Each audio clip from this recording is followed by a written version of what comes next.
So this is a review of the older school Titan 72 tooth ratchet, and this is an offset quarter-inch drive ratchet. I did like how it was designed, how it was made. I like the little thumb wheel.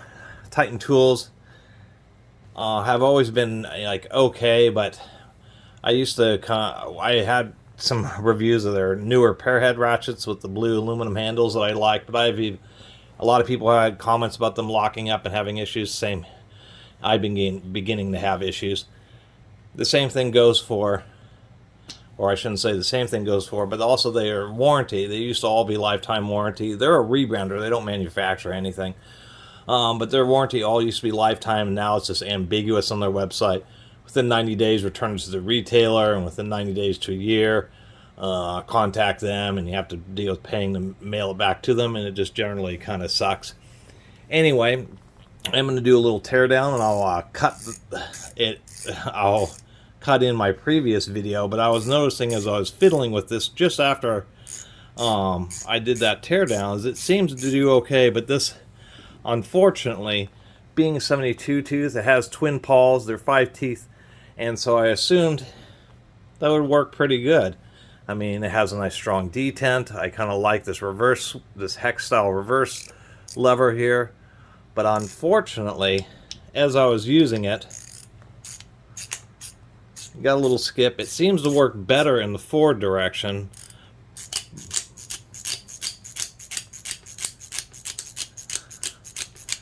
Notice a problem there?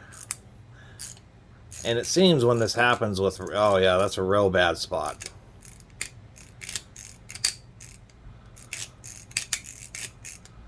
It's basically done, basically stripped out.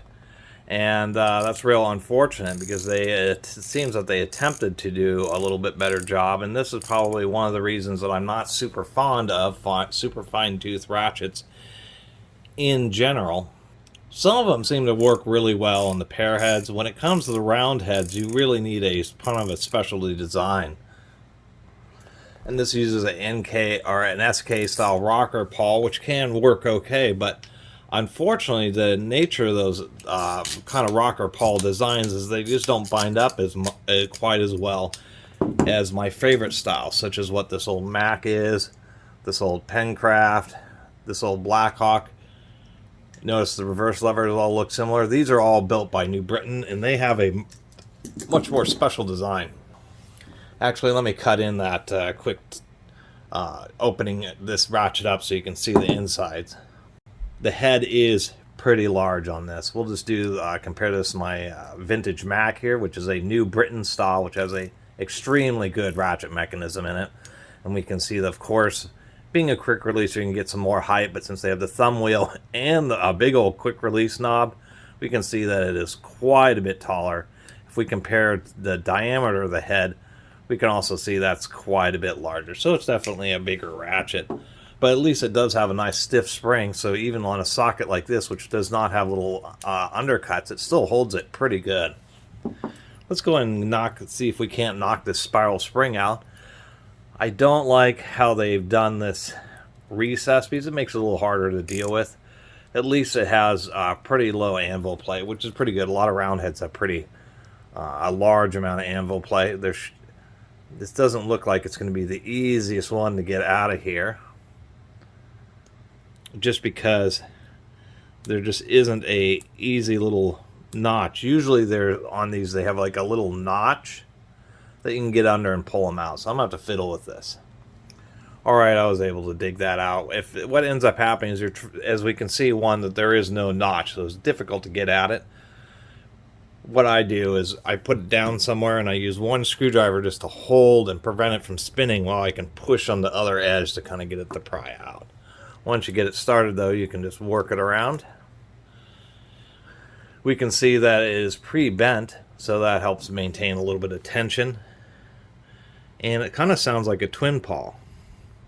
And indeed it is. So being a 72 tooth, more likely to skip. And we can see that this older one, even though it's just using what we call SK style swing paws and being fine teeth, we can see that it has 2 of them, and that each paw has 5 teeth on it, so that's 10 teeth of engagement. they sound like they're both engaging at the same time. Some ratchets actually use twin pawls, but they're just ever so slightly offset, so you can have essentially like a very coarse 40-tooth ratchet with good engagement, but since they're offset by half a tooth, what you end up getting is an 80-tooth ratchet.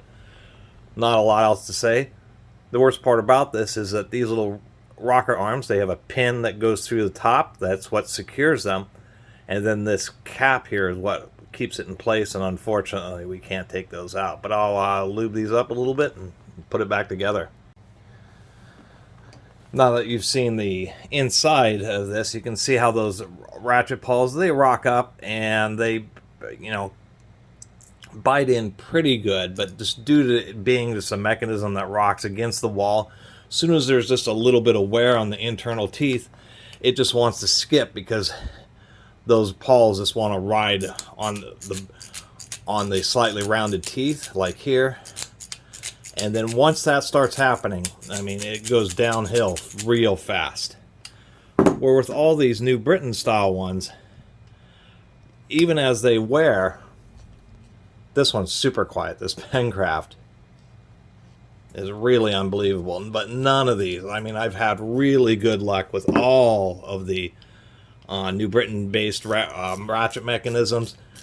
This even if you go really fast or big swings or just little swings, it doesn't matter. And like every one of these I've been able to clean up, and they just all work really reliably. It's just an expensive mechanism. That mechanism, here's a 3/8 one, is this. And you, after seeing the insides of this Titan here, you can see how this is just so much different. The reverse mechanism is this kind of over center spring, these two things. So when you reverse it, it flips the pawl from one side to the other. And it's kind of like the wedge system that a pair head uses, but integrated into a round head. So as we can see, as you put more pressure on, it kind of wants to shove this against the wedge, forcing this pawl to continue to want to press outwards. And then it just has a zillion teeth. And so the combination of having whatever this is, 10 or 12 teeth, with the fact that it's a wedge system that really wants to, the harder you put on it, the more it wants to essentially split the wall of the ratchet in half, is why I like this mechanism so much, and why it seems to be so reliable. Even as the teeth inside the round head, since we're talking about this, the teeth inside the round head will, you know, if you put a lot of hours on it, will start to wear. You just have a ton of, you know, basically an overkill amount of surface area. And that's why I always kind of trash on swing pawl ratchets, even though this one has 2 pawls, technically 10 teeth engaged. Those super fine teeth, unfortunately, and that happens a lot, especially in 1/4 inch ratchets, because everything is just so darn small. Anyway, I really appreciate everybody who's been watching and subscribing, and if you haven't subscribed, please do. Till next time, Catus Maximus out.